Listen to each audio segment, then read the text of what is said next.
welcome back to Keeping Up with the Chaldeans. We're here at the Chaldean Cultural Center here with Mary Romaya. She was kind enough to give us a tour. She opened up our eyes to a lot of very amazing things. You'll see some of that footage in this episode, and we'll have a dedicated episode because she went so in depth and gave us so much information. Hi, Mary. Thanks. Hi. And we have Junior Binno here also. Hi, Mary. Mary? Hi, thank you for that amazing tour. And the knowledge. And the knowledge, yeah. And all of your hard work and dedication putting this beautiful museum together, the center together. Can you just start, introduce yourself and say hello to the viewers and just talk a little bit about some of the challenges and some of the things that the Cultural Center needs from our viewers and how it even started. How we even started all this. Well, the idea for the Chaldean Cultural Center started, the first meeting that I'm aware of, it was February of 2003. So it's been 16 years, 14 to 15 years in the process, and then now it's been open just about 2 years now. Mm-hmm. And it started with a group of people who knew that Shenandoah was going to be built. The land had been purchased, it was going to be built, and they thought it would be nice to use part of the Shenandoah facility because it is owned by a Chaldean organization, mm-hmm. The Chaldean Iraqi American Association of Michigan. If part of the building, roughly about 2,000 square feet, would be used for the building of a cultural center and eventually a museum so that our heritage would be preserved. And we felt the first chairman was Rosemary Anton, and there were others on the board besides myself. There was Francis Borgi, Hannah Sheena, Rod Kathawa, Josephine Sarafa, Victor Saroki, Virginia Adabu, just a cross-section of Chaldeans. And we thought that it was time that our heritage actually was brought to fruition, that there'd be a physical dimension to our heritage. Right. And we felt that in a way there was a group of us who were either American-born Chaldeans whose parents were amongst the first Chaldeans to come to America, mm-hmm. or who came as young children, because that was when the community was being established in the 1910s, 20s, 30s. And I know that there was a greater influx of Chaldeans in the mid-1960s after the quota laws were abolished. Mm-hmm. And as long as someone petitioned for you and signed affidavits, you could come. So there was a big influx in the 1960s, but the Chaldeans had already been here for over 50 years. Mm-hmm. And I think a lot of the more recent Chaldeans are not aware of how long we have been in America, and certainly in the greater Detroit area. Yeah. So we actually met at Southfield Manor, mm-hmm. and because this building didn't exist. And just for the viewers, I don't mean to interrupt you, Southfield Manor was our original country club, to say, in Southfield, right next to Mother of God. So for the newer viewers who don't know, that's where we started from. Right, no, absolutely. And that's where a lot of the weddings were and yep. parties and so forth until this was built. And so the committee started looking at other museums. We contacted people like at the DIA, at the Holocaust Center. Rosemary Anton, Josephine Sarafa, and I even flew to Washington and went through some of the Smithsonian museums. Oh, wow. We went to the American Indian, the Museum of the American Indian, and they actually drove us into, I think it was Virginia, mm-hmm. and I hope it was Virginia, but anyways, where they have their archives. They have a huge building where they would stored so many of the things that they were not using in the museum, but could rotate objects, mm-hmm. or would have special exhibits, mm-hmm. and taught us how to preserve things, how to preserve photographs, how to preserve textiles so that they didn't fray, how to store at certain temperatures. So even though we're a small boutique museum, we wanted to be as professional as possible. we wanted a state-of-the-art museum that people would actually want to see and want to come to. And we had 3 audiences in mind. One audience was the original Chaldeans who had come to America. We wanted to honor them, our parents, our grandparents. Sure. Coming to our country, not even knowing the language. I think for some of the early immigrants, the earliest immigrants, maybe not even knowing where in the world they physically were.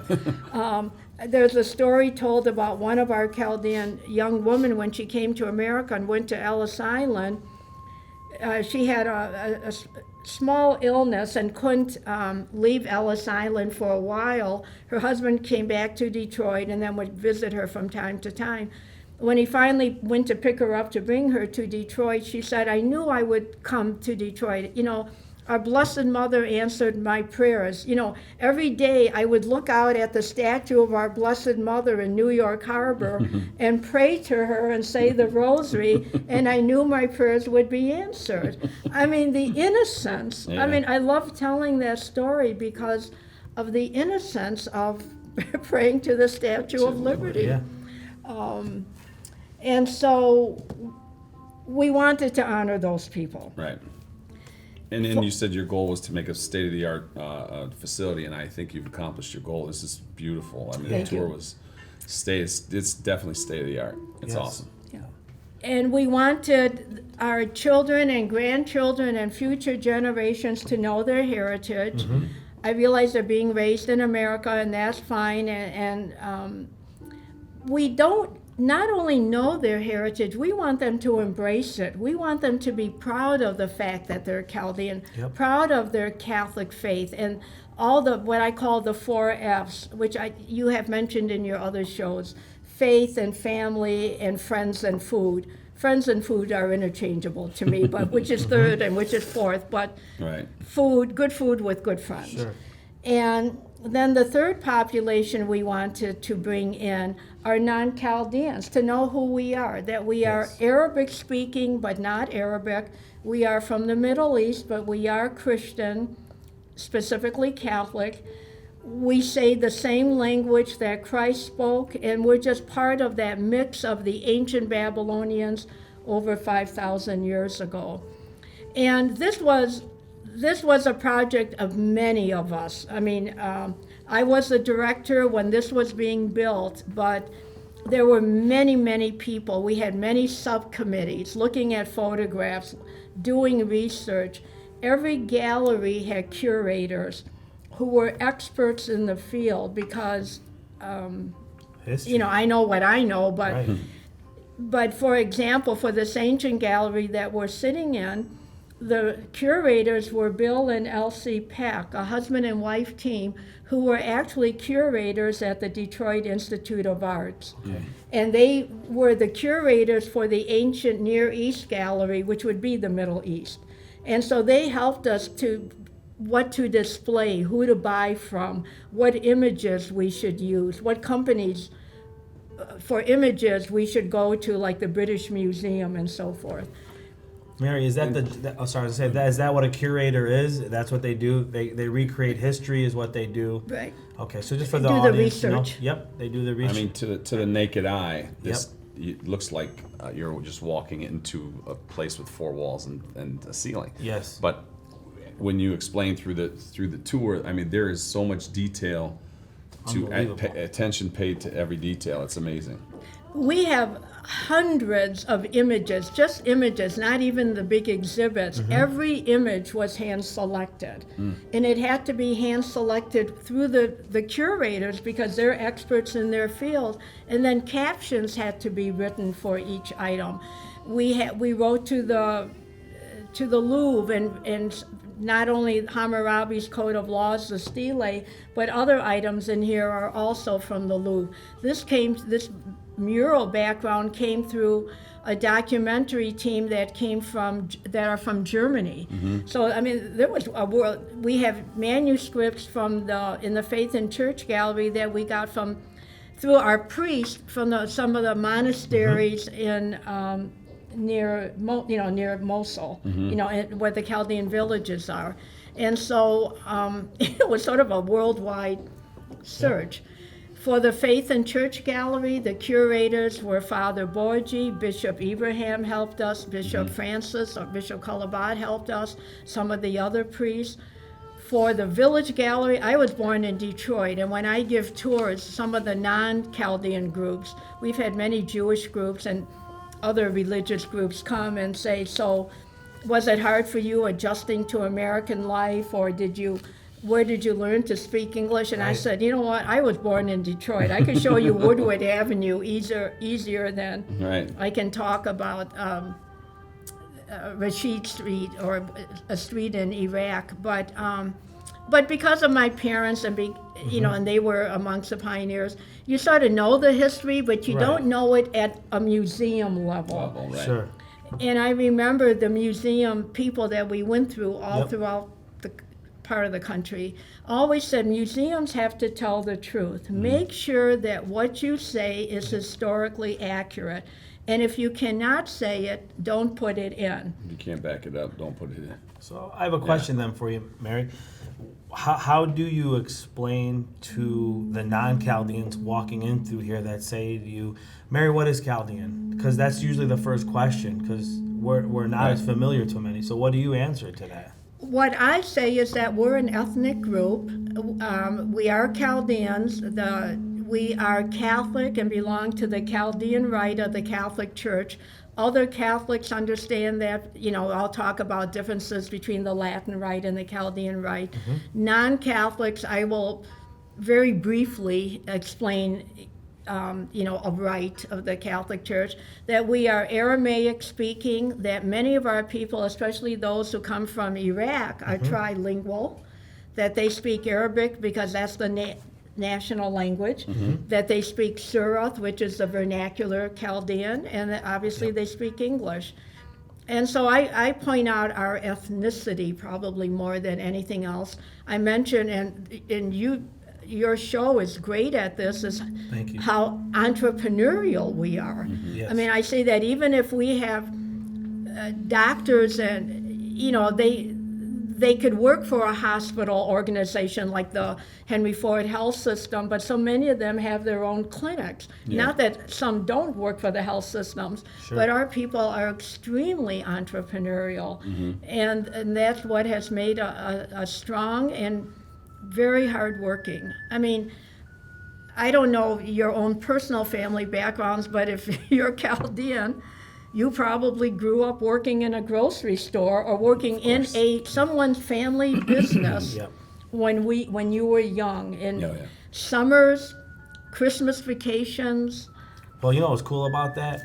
I mean, I don't know if you had it, but we skipped interviews. Mom would call that person and say, hey, Brony kibapado chimmuch, can you do it or not? And that's all it was. There was just, okay, you knew whose kid it was. Come on in. So that was a cool thing back then, having that tight niche. It was, and it's good for the entrepreneurs because they had people who they could trust, who weren't going to steal from them, who would keep an eye and treat the business as if it was part of their own family, because so much, even if it wasn't their father's business, it was their first cousins or their mother, their great aunt 3 times removed through a second cousin marriage. Some way, somehow. And we're always hungry for hours too. We had 50 to 60 was no problem for us to put in at that age. I stress our very strong work ethic. I know that comes up in many of your interviews, and for the non-Chaldean groups, I stress that a great deal. Very entrepreneurial, a strong work ethic, definitely the Catholic faith, and I mentioned the 4 F's: faith, family, friends, and food. And you mentioned 3 groups that you're trying to touch. You mentioned the Older generation and the children, grandchildren. Oh, okay. The newer so generation. You said new generation, old generation, and the non-Chaldeans. Correct. Okay, and then how do we reach those people? Like, Well, give us an example of what those groups are and how we would reach them. So, non-Chaldeans would be who? Okay, well, for one thing, that we have had many corporate groups come to the center. people from Co-America Bank, people from law enforcement, medical professionals. We've had people from Blue Cross Blue Shield, who part of the training of their staff in cultural diversity come to us and say, okay, we're going to send a group of people. Will you explain who the Chaldeans are? So I'll give them a presentation, maybe before they actually walk into the museum, just an overview of the Chaldeans, when we started coming to America and why Detroit, and then have them walk through the museum and then do a question and answer. So a lot are corporate groups.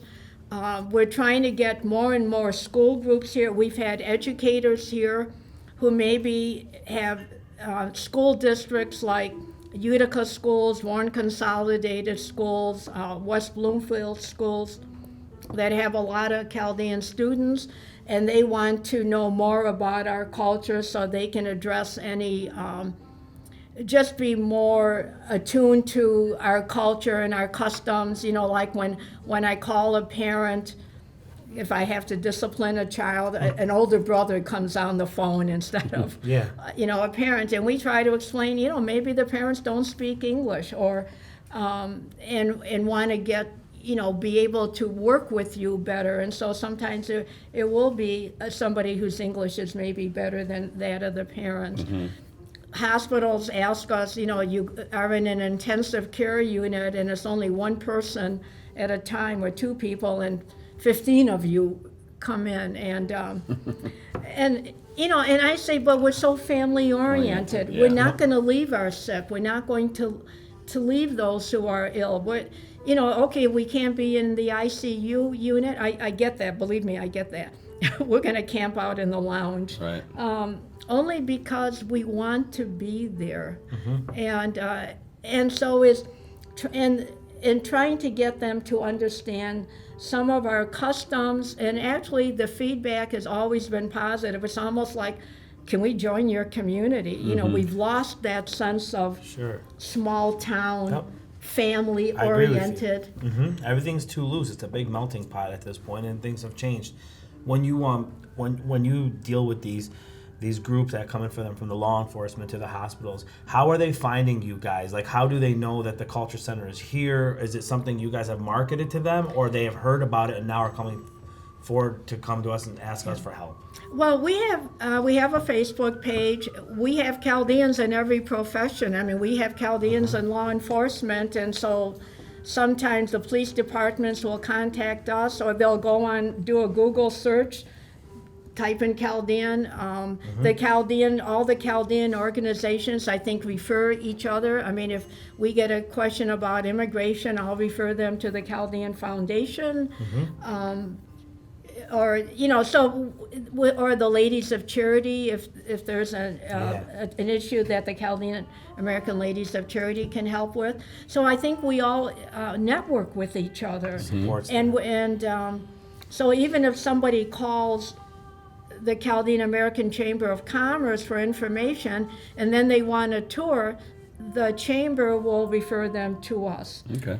And even though we've given a tour and maybe a detailed tour, I don't want people to think, well, they don't have to come here now. We want you to physically come and visit the museum. There are depths, can't say the word well. Depths Thank you. of stuff. Yep. We haven't even touched what you showed us on that video. We were going through it. So I can attest to that. I was walked through this facility a little over a year ago. Walking through it and trying to understand it is one thing, but what you gave me 2 times, from when we came for the pre-interview to go through stuff and today, I understood that much more about our history and what all this was. To walk in just to see, it's a beautiful picture to see, behind you. It's beautiful artifacts and stuff, but the depth of it, it's nothing like the education that you have given us and understanding why and what. That's the biggest thing. There's tremendous, there are layers and layers and layers of information. And we're trying to get school groups to come, because this fits perfectly the museum with a world history curriculum.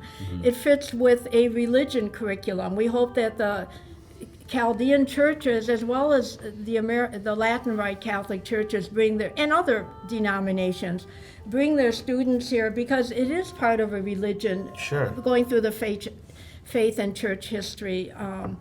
Even why did we come to America? There are other immigrant groups who have come. I mean, we were certainly not the first ones here. The Polish, the Italians, the Irish Jews. were here Yeah, before us. yeah.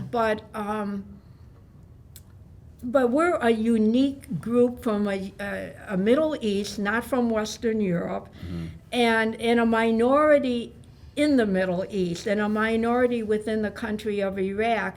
And yet we go back over 5,000 years.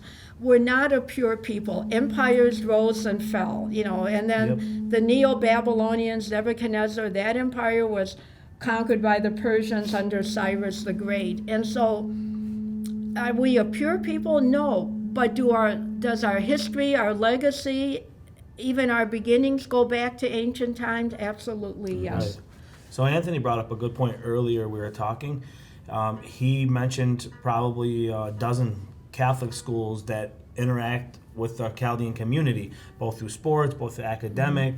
The parents are involved in these schools. How do we help you in the Culture Center to get to those schools? How do we find out why, St. Fabian hasn't been through here, or why Regis hasn't Or been maybe through? they have. Yeah, have they? You know what I'm saying?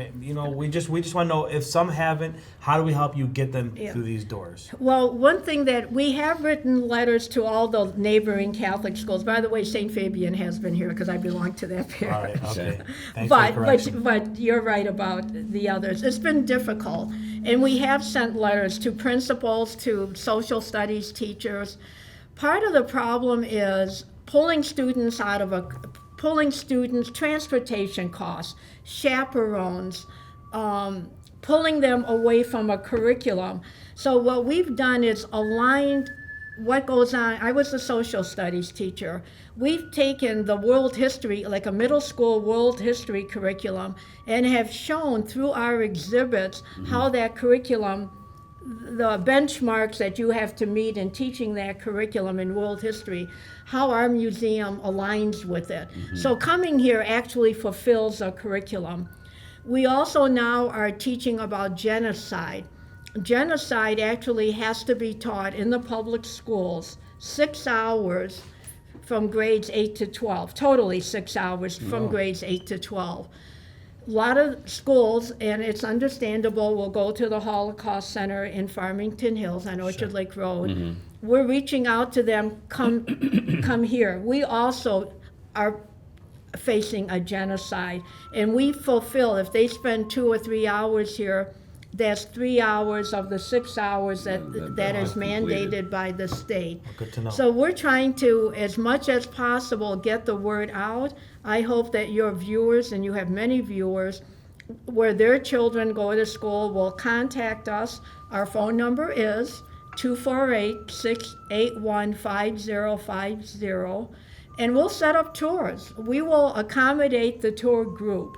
I would recommend middle school, high school, post-secondary, college, certainly corporations, church groups, social groups. I've had retirees, not Chaldean, just people from different organizations who maybe once a month want to go on a field trip somewhere. They contact us. They have found out through magazines or through our social media, or having Chaldean friends that we exist, and they come as a tour. And if it's during the summer, they go downstairs and have lunch in the mixed grill here at Shenandoah and make an afternoon of it. Who's some of your coworkers that help you with some of this? And when you're not on site, is there other people that help with the tour as well that are just as inclined on this museum? We have docents, and we need to get more, and we need to, I think, retrain them, and that'll happen. Judy Jonah is the chairman of our board of directors, and she gives tours. We have a new executive director that was just recently hired, Wiam Namu. She can give tours. And I'm still called from time to time. And there are docents who will give tours. And we also have brochures about Chaldeans in Southeast Michigan that is available. And if somebody just wants to come in, we're open We're open on Fridays from 10 to 2, just open to the public Every Friday? every Friday. Oh, And wow. they can come in and we can give them this brochure and they can take a self-guided tour of the museum. Because everything is sort of spelled out. I mean, they obviously won't get my narration, but, Yep. All right. but it's, they could, just like we walk through the DIA and some exhibits we're interested in and spend more time at, and others we walk through the same here. Right. For schools, we've prepared like when the teacher goes back to the students come here. There are activities that the students can do back in the classroom. We've done a crossword puzzle and a word search for each gallery. Nice. And we make these available to the teachers. So we have all sorts of resources that are available to them. This And book here.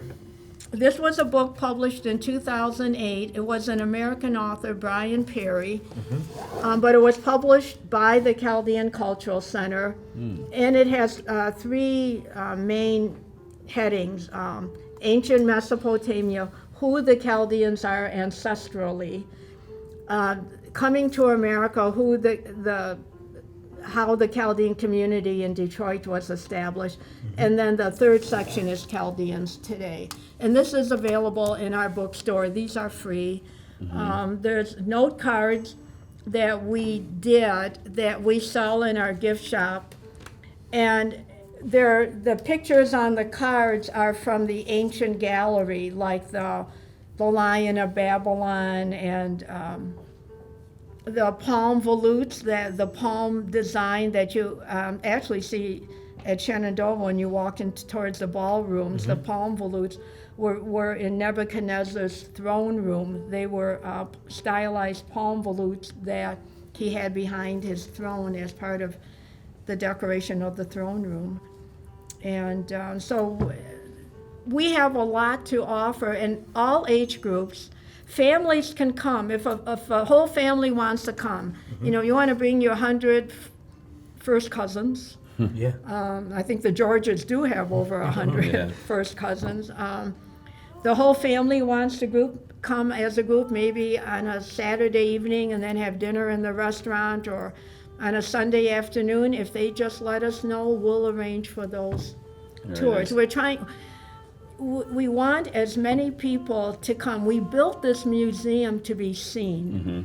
It's not on Woodward Avenue, it's not the DIA, Sure. but it is a legitimate state-of-the-art museum, and we really do want people to come and see it. Right, but so that being said, we walk through, everything seems like it's perfectly done. But so now you've gotten to the point where it's done. Right. Is it done? It's done. So it's done. Well, we can take 40 more pictures on that wall right. if somebody wants No, to but give us. for all but intents and purposes, it's it's done. done. So the So- funding's all been in place. There's no debt on the. There's no museum. debt. So how do people donate to keep it going and to maintain it and to help Preserve it. preserve Yes, it? yeah, right. It's built. So now we have to do programming. We have to get active into programming and marketing who we are, and you're helping us definitely with that. I don't know if you saw the donor wall, but outside of the Yep. museum is a donor wall. Corporations, families, individuals, in memory of deceased family members, people have made donations. Yep. And we are a 501c3, so your donation is tax deductible and you will get a letter from us. We obviously continue to need monies, as you said, to preserve it. Sure. We write grants. Some grants we get the full amount. Other grants will ask for maybe 30,000 and they'll give us 10,000. Lot of vendors who work, wholesalers, Yep. like Dean Foods, who sell to Chaldean-owned stores. They know they have a large number of Chaldean customers. Yep. Sherwood Foods, I know they're no longer Sherwood. Well, they sold the business. Right. Have given us money. Pepsi beverages group. Yeah, there's a lot of it- big names out yeah. there on the wall. And we want families and organizations and groups to give us, to donate money so that we can preserve our heritage Yeah. and keep our programming going. Yeah, and so do they go to a link on the website? There Do is they we do okay. have a website, ChaldeanCulturalCenter.org. Okay. And right on the home page, there are links to making donations or our phone number. They can call us. We can send them brochures about the donor wall and what a plaque will look like. Right. And even a smaller amount, $100, $200, they can mail to us. Our address is there. We will send them a tax deduction letter. And Yeah, we'll get all that information Yep. posted in the description, and hopefully we get some people to step up and help us preserve our culture. Just curious, do you ever do it like DIA where we actually get different artifacts at certain times through the year here to see things? so far, no. Okay. But we have spoken to the DIA. I have spoken to Graham Beal, the previous director. Judy has, and I have also spoken to Salvatore Solort Pons, who's the current director of the DIA, and he's willing to partner with us to do an exhibit, maybe Right. have some of the DIA items come here for one night or a week or whatever. From our and have- history. Yes, from our history, and then make this available for people to Yep. walk through. And so that's see. something that the new That'd be cool. Yeah, very I cool. have retired, but the new people and Judy and certainly others are working on to promote our museum. Because I think that'll bring more of an outside Yep. attendance besides our people coming in. Because there is some people that really love art as a whole. So. Yeah. And I've had, one time we were even open for a wedding. A bridal couple asked us if during the cocktail hour we would open up the museum because mostly non-Chaldean guests are here for the cocktail hour. We tend to show up a little bit later. Just a little bit. Dinner time. Yeah. And so the bride wanted the museum open. And so several non-Chaldeans went through it. This happened about a month and a half ago. And I happened to be the one who was here. And the person said to me, "Oh my God," after he walked through it. I mean, he said, "I cannot believe it." He said, I'm not kidding. He said, "I thought I was at the DIA. I did not expect this level of sophistication It is and sophisticated. history It's amazing. and research in a small museum." He said, "I am amazed." He said, "Whoever did it, congratulations Yeah. to you. This was amazing." I am no longer active. I mean, I'm retired. I will help out from time to time.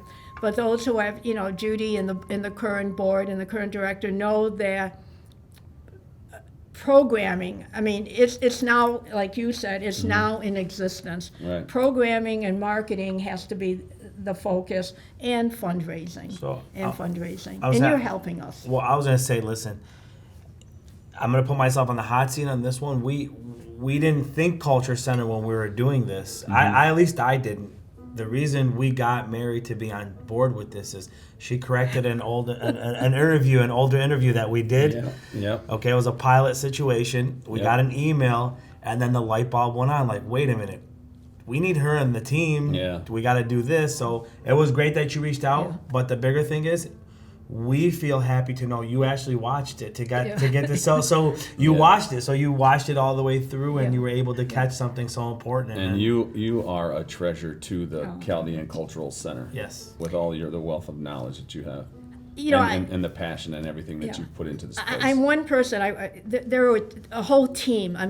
Groups and groups of people, and we met with smaller groups. Like when we were the journey coming to America, most of our parents are dead. Yeah. There's just I think that we figured out there are like 3 still survivors of those who were here before the Original. start of World War II.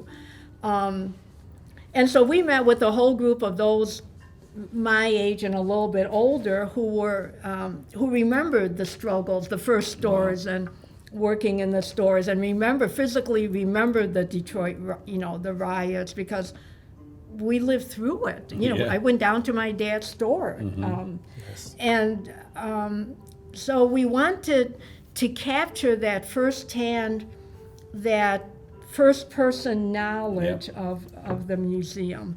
And so the credit goes to many, many people. I was hoping that the chairman of the board who supervised me would be here, but anyways, you got me. Yeah, we're Yes. glad that we did.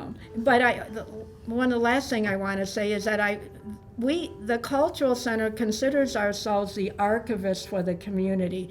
If people have things at home and they want to donate them, maybe we cannot put them in the museum right now, but we've established a traveling museum where if they cannot come to us, we'll go to the schools. And we've had special exhibits. Like maybe one day we'll do all the textiles because I remember my mother crocheting, you know, have a table linen and then crocheting the edges or making baby clothes. And I remember that. Oh my God. I mean, think of the things that She you. just, what do you mean? She just hit me back. That's what we consider our dining room, and we only ate there on special occasions, and it had everything around it. My mom had all that. Yeah. A lot of people have bride dolls.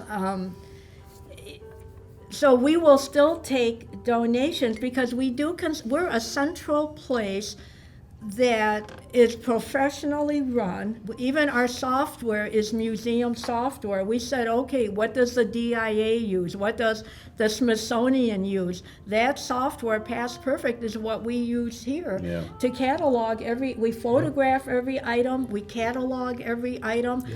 Who gave it to us, when it was given, have gift of deed forms, deed of gift forms, sorry. And maybe one day we'll have our own building. To be big enough on that. You've done one hell of a job. You and your team, all the people from the past, present that are working on this. Is there anything significant that we may have missed in regards to the museum or people that may have helped that you can help us with? Anything that you want to give the viewers? I just want the community to know that this was the effort of a lot of people, even people. I mentioned some of the original board of directors, and there's now a new board, and they're doing a great job. But even people who donated items to us, you know, they need to get credit. All right. So in closing, we ask all of our guests, what does it mean to you to be Chaldean? You know, I am so proud of being Chaldean. You know, there may have been a time as we're growing up and you want to go out to the prom and your parents say, no, you can't go to the prom. And I was you there. want to go to pajama parties. Maybe guys don't have pajama parties. No sleepovers. We were sleepovers. We couldn't. I couldn't be at nobody's house. You know, and it's like, why are we, you know, why can't we? Yeah. You know, and but as time has gone on, and as I got married as time has gone on and have a child, you embrace it, you love it. And for me, it's the Catholic faith. I am so, in my mind, it's not in my mind, we have the true religion. Not that there isn't salvation for other people, of course there is. But we have the true faith, and even our liturgy is in the very prayers and the language that Christ himself gave to the apostles. And how can we not love our food? Definitely. When non-Chaldeans, when Americans come to us, you know, I have Jewish friends that ask me to make them dolma. It's great, delicious, and I'm happy to do it. Not often, but I'm happy to do it. And It's a lot of work. I try to go to daily mass, and I do go to St. Fabian. But on Saturdays at 4:30, I go to Holy Cross. Yep, 14 in the middle about. Yes, and I see so many young families. I see couples that are in their 30s or 40s with 2-year-olds, 5-year-olds, 10-year-olds. The whole family is coming in all age groups. You don't necessarily see all age groups and teenagers in other churches, but you do see it in the Chaldean churches. And I am thrilled to death that I know our legacy and our heritage is being passed on. Nice. I truly love being Chaldean. I love being an American. In my mind, we have the best of both worlds. We have absolutely the best of both worlds. Being in America and then being part of our own subculture. Yes. God bless America. God Yes, bless Chaldeans. absolutely. Exactly. Well, thank you so much for thank taking the time. It was an amazing experience for myself, and I think I speak for Junior too. Yep, we Thank thank you you very for much. for putting the work in all Yep. these years and bringing it to this level, and we wish success to this. Thank And we're you. going to Thanks. help you. We will push this out there and get these younger Oh, yeah. kids. And Definitely. we have this, we even Oh, yeah. did an Yep. Aramaic, like I was at, I must have been at Toys R Us, which no longer exists, but I was somewhere. And I remember going through ABC coloring books, A is for apple, B is Yep. for Yep. banana. And I thought, why can't we do that? Right. And so I had Harry Famia, one of our shamasha, and he was on our board of directors. And he helped us develop an Aramaic ABC book. So all the letters of the Aramaic alphabet, what the letter is, a place where you can trace the letter, write the letter on your own, and then coloring pictures. Wait. Sorry. Dubba means bear? Yeah. I always called like somebody who was little chubby Dubba. Yeah, well, that's why. It's a I bear. didn't know it was a I bear. I didn't know either. I didn't know it was a literal bear. Literal bear. I knew the Yeah. reason why we called somebody a Yeah. Dubba, but didn't know it was a bear. I'm a Dubba. Yeah.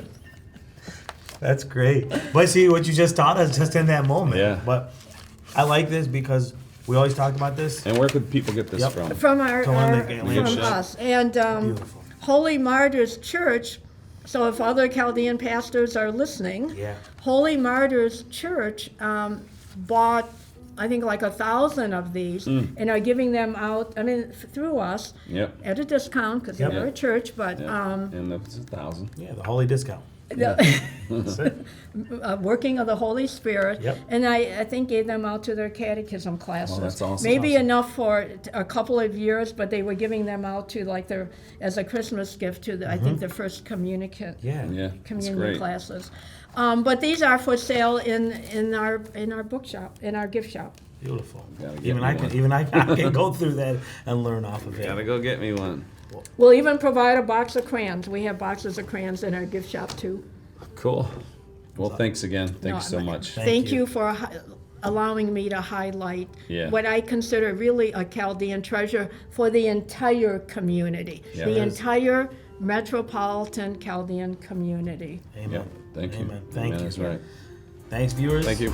See you. Checking out.